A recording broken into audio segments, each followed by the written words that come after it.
Hi everyone, ಆರ್ಯು technologies YouTube ಚಾನೆಲ್ಗೆ ನಿಮ್ಮೆಲ್ಲರಿಗೂ ಸ್ವಾಗತ. ನಮ್ಮ ಮುಂದಿನ ಎಲೆಕ್ಟ್ರಾನಿಕ್ ಕಾಂಪೊನೆಂಟ್ ಬಂದು ಕೆಪಾಸಿಟರ್. ಇದು ಒಂದು ಬ್ಯಾಟ್ರಿ ಇದ್ದಾಗೆ.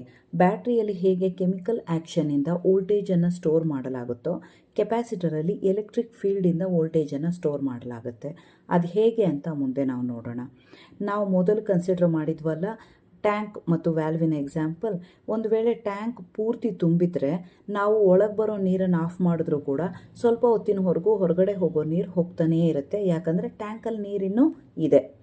ಅಂದರೆ ನಾವು ಮೇನ್ ಸೋರ್ಸ್, ಅಂದರೆ ಒಳಗಡೆ ಬರೋ ನೀರು ಮೇನ್ ಸೋರ್ಸ್, ಅದನ್ನು ಆಫ್ ಮಾಡಿದ್ರೂ ಕೂಡ ಹೊರಗಡೆ ಹೋಗೋ ನೀರು ಸ್ವಲ್ಪ ಹೊತ್ತಿನವರೆಗೂ ಹರಿತಾನೇ ಇರುತ್ತೆ. ಅಂದರೆ ನಮ್ಮ ಮನೆಗಳಲ್ಲಿ ಹೇಗೆ ಕರೆಂಟ್ ಆಫ್ ಆದರೂ ಕೂಡ ಮೇನ್ ಸೋರ್ಸು ಬ್ಯಾಟ್ರಿ ಸಹಾಯದಿಂದ ಸ್ವಲ್ಪ ಹೊತ್ತಿನವರೆಗೂ ನಮಗೆ ಬ್ಯಾಕಪ್ ಸಿಗುತ್ತೋ ಹಾಗೆ ನಾವು ಒಂದು ಕೆಪಾಸಿಟರ್ನ ನಾವು ಇಮ್ಯಾಜಿನ್ ಮಾಡ್ಕೋಬೋದು ಸರ್ಕ್ಯೂಟಲ್ಲಿ. ಇಲ್ಲಿ ಈ ಭರ್ತಿಯಾಗಿರೋ ಟ್ಯಾಂಕ್ ಇದೆಯಲ್ಲ, ಇದನ್ನು ನಾವು ಕೆಪಾಸಿಟರ್ ಅಂತ ಎಕ್ಸಾಂಪಲ್ ಆಗಿ ಕನ್ಸಿಡರ್ ಮಾಡಬಹುದು. ಈ ಥರನಾದ ಕೆಪಾಸಿಟರ್ಸಲ್ಲಿ ಕೂಡ ತುಂಬ ಬೇರೆ ಬೇರೆ ವೆರೈಟೀಸ್ ಇದೆ. ಪೊಲ್ಯಾರಿಟಿ ಇಲ್ಲದೆ ಇರೋವಂಥದ್ದು, ಅಂದರೆ ನಮಗೆ ಚಿಕ್ಕ ಚಿಕ್ಕ ಕೆಪಾಸಿಟೆನ್ಸ್ ವ್ಯಾಲ್ಯೂಸ್ ಸರ್ಕ್ಯೂಟ್ಸಲ್ಲಿ ಬೇಕಾದಾಗ ಈ ಥರ ಪೊಲ್ಯಾರಿಟಿ ಇಲ್ಲದೆ ಇರೋವಂಥ ಕೆಪಾಸಿಟರ್ಸನ್ನು ನಾವು ಯೂಸ್ ಮಾಡ್ತೀವಿ. ಅಂದರೆ ಅವುಗಳ ಪ್ಲಸ್ ಮೈನಸ್ ಅಂತ ಏನೂ ಇರೋದಿಲ್ಲ. ನಾವು ಹೇಗೆ ಬೇಕಾದರೂ ಎರಡು ಟರ್ಮಿನಲ್ನ ಕನೆಕ್ಟ್ ಮಾಡ್ಬೋದು. ಹಾಗೂ ಪೊಲ್ಯಾರಿಟಿ ಇರೋವಂತಹ ಕೆಪಾಸಿಟರ್ಸ್ ಮತ್ತು ವೇರಿಯಬಲ್ ಕೆಪಾಸಿಟೆನ್ಸ್ ಇರೋವಂತಹ ಕೆಪಾಸಿಟರ್, ಈ ಥರ ಬೇರೆ ಬೇರೆ ಬಗೆಯಾಗಿ ಸಿಗುತ್ತೆ. ಒಂದು ಪೊಲ್ಯಾರಿಟಿ ಇರುವಂತಹ ಕೆಪಾಸಿಟರ್ ಈ ಸ್ಕ್ರೀನ್ ಮೇಲೆ ತೋರಿಸಿರೋ ಥರ ಕಾಣುತ್ತೆ. ಅದರ ಮೇಲೆ ಕೆಪಾಸಿಟೆನ್ಸ್ ಮತ್ತು ವೋಲ್ಟೇಜ್ ರೇಟಿಂಗನ್ನು ಮೆನ್ಷನ್ ಮಾಡಲಾಗುತ್ತೆ. ಈ ವೈಟ್ ಸ್ಟ್ರಿಪ್ ಇದೆಯಲ್ಲ, ಇದು ನೆಗೆಟಿವ್ ಟರ್ಮಿನಲ್ ಆದರೆ ಬ್ಲ್ಯಾಕ್ ಕಡೆ ಇರೋ ಪೋರ್ಷನ್ ಪಾಸಿಟಿವ್ ಟರ್ಮಿನಲ್ ಆಗಿರುತ್ತೆ.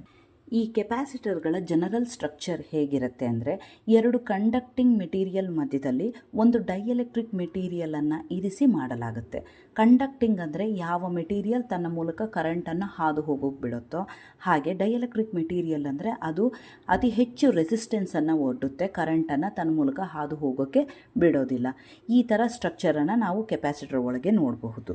ಈಗ ಇಂಥ ಪೊಲ್ಯಾರಿಟಿ ಇರೋ ಒಂದು ಕೆಪಾಸಿಟರನ್ನು ಬ್ಯಾಟ್ರಿ ಅಕ್ರಾಸ್ ಕನೆಕ್ಟ್ ಮಾಡಿದ್ರೆ ಏನಾಗುತ್ತೆ, ಬ್ಯಾಟ್ರಿ ತನ್ನ ನೆಗೆಟಿವ್ ಟರ್ಮಿನಲ್ಲಿಂದ ಹೆಚ್ಚು ಹೆಚ್ಚು ಎಲೆಕ್ಟ್ರಾನ್ಸನ್ನು ಕೆಪಾಸಿಟರ್ ಕಡೆಗೆ ಪುಷ್ ಮಾಡುತ್ತೆ. ಆದರೆ ಈ ಎಲೆಕ್ಟ್ರಾನ್ಸು ಕೆಪಾಸಿಟರ್ ಮೂಲಕ ಹಾದು ಹೋಗೋಕ್ಕಾಗಲ್ಲ. ಯಾಕಂದರೆ ಮಧ್ಯದಲ್ಲಿ ಡೈಎಲೆಕ್ಟ್ರಿಕ್ ಮೆಟೀರಿಯಲ್ ಅಂದರೆ ಇನ್ಸುಲೇಟರ್ ಇದೆ. ಹಾಗೆ ಈ ಕೆಪಾಸಿಟರ್ ಕೂಡ ತನ್ನ ಪಾಸಿಟಿವ್ ಟರ್ಮಿನಲಿಂದ ಕೆಲವು ಎಲೆಕ್ಟ್ರಾನ್ಸನ್ನು ಬ್ಯಾಟ್ರಿ ಕಡೆಗೆ ಪುಷ್ ಮಾಡುತ್ತೆ. ಈಗ ಏನಾಗ್ತಿದೆ, ಒಂದು ಕಡೆ ಅಂದರೆ negative terminal of the capacitor ಕಡೆ ಹೆಚ್ಚು ಎಲೆಕ್ಟ್ರಾನ್ಸ್ ಅಕ್ಯುಮುಲೇಟ್ ಆಗ್ತಿದೆ, ಪಾಸಿಟಿವ್ ಟರ್ಮಿನಲ್ ಕಡೆ ಹೆಚ್ಚು ಎಲೆಕ್ಟ್ರಾನ್ಸನ್ನು ರಿಲೀಸ್ ಮಾಡಿ ಇನ್ನೂ ಹೆಚ್ಚು ಪಾಸಿಟಿವ್ ಆಗ್ತಿದೆ. ಅಂದರೆ ಕೆಪಾಸಿಟರ್ ಪೋಲರೈಸ್ ಆಗ್ತಾ ಇದೆ. ಎಲ್ಲಿವರೆಗೂ ಈ accumulation of positive negative charges ನಡೆಯುತ್ತೆ ಅಂದರೆ, ಈ ಬ್ಯಾಟ್ರಿಯ ಎರಡೂ ಪೊಲ್ಯಾರಿಟಿ ಈಕ್ವಲ್ ಆದಾಗ, ಅಂದರೆ +9 ವೋಲ್ಟ್ -9 ವೋಲ್ಟ್ ಈ ಥರ ಈಕ್ವಲ್ ವೋಲ್ಟೇಜಸ್ ಆದಾಗ ಬ್ಯಾಟ್ರಿ ಎಲೆಕ್ಟ್ರಾನ್ಸನ್ನು ಪುಷ್ ಮಾಡೋದು ನಿಲ್ಲಿಸ್ಬಿಡುತ್ತೆ. ಅಂದರೆ ಏನರ್ಥ, ನಮ್ಮ ಕೆಪಾಸಿಟರ್ ಕೂಡ ಬ್ಯಾಟ್ರಿಯಷ್ಟೇ ಚಾರ್ಜ್ ಆಗಿದೆ. ಅಂದರೆ ಈಗ 9 ವೋಲ್ಟ್ ಬ್ಯಾಟ್ರಿನ ನಾವು ಕೆಪಾಸಿಟರ್ಗೆ ಕನೆಕ್ಟ್ ಮಾಡಿದ್ರೆ ಕೆಪಾಸಿಟರ್ ಕೂಡ 9 ವೋಲ್ಟ್ಸ್ಗೆ ಚಾರ್ಜ್ ಆಗಿದೆ. ಈ ಕೆಪಾಸಿಟರ್ ಅಕ್ರಾಸ್ ಬ್ಯಾಟ್ರಿನ ಕನೆಕ್ಟ್ ಮಾಡುವಾಗ ನಾವು ಕೆಪಾಸಿಟರಿನ ವೋಲ್ಟೇಜ್ ರೇಟಿಂಗನ್ನು ಗಮನದಲ್ಲಿ ಇಟ್ಕೋಬೇಕಾಗತ್ತೆ. ಈ ಕೆಪಾಸಿಟರನ ಎಲ್ಲ ಆ್ಯಕ್ಷನ್ಸನ್ನು ನಾವು ಒಂದು ಸರ್ಕ್ಯೂಟ್ ಮೂಲಕ ಅರ್ಥ ಮಾಡ್ಕೊಳ್ಳೋಣ. ಈ ಸರ್ಕ್ಯೂಟಲ್ಲಿ ತೋರಿಸಿರೋ ಪ್ರಕಾರ ಒಂದು ಎಲ್ ಇ ಡಿಯನ್ನು ರೆಸಿಸ್ಟರ್ ಮತ್ತು ಸ್ವಿಚ್ ಮೂಲಕ ಬ್ಯಾಟ್ರಿಗೆ ಕನೆಕ್ಟ್ ಮಾಡಿದ್ದೀವಿ. ಈಗ ಈ ಸ್ವಿಚ್ ಕ್ಲೋಸ್ ಮಾಡಿದ್ರೆ ಎಲ್ ಇ ಡಿ ಗ್ಲೋ ಆಗುತ್ತೆ. ಸ್ವಿಚ್ ಓಪನ್ ಮಾಡಿದ್ರೆ ಸರ್ಕ್ಯೂಟ್ ಇನ್ಕಂಪ್ಲೀಟ್ ಬ್ರೇಕ್ ಆಗಿರೋದ್ರಿಂದ ಎಲ್ ಇ ಡಿ ಗ್ಲೋ ಆಗಲ್ಲ. ಈಗ ಇದೇ ಸರ್ಕ್ಯೂಟಲ್ಲಿ ಒಂದು ಕೆಪಾಸಿಟರನ್ನು ಕನೆಕ್ಟ್ ಮಾಡಿದ್ವಿ ಅಂತ ಇಟ್ಕೊಳ್ಳಿ. ಏನಾಗುತ್ತೆ, ಸ್ವಿಚ್ ಕ್ಲೋಸ್ ಮಾಡಿದಾಗ ಎಲ್ ಇ ಡಿ ಗ್ಲೋ ಆಗುತ್ತೆ, ಹಾಗೆ ಕೆಪಾಸಿಟರ್ ಕೂಡ ಬ್ಯಾಟ್ರಿ ಅಕ್ರಾಸ್ ಬಂದಿರೋದ್ರಿಂದ ಚಾರ್ಜ್ ಆಗ್ತಾ ಹೋಗುತ್ತೆ.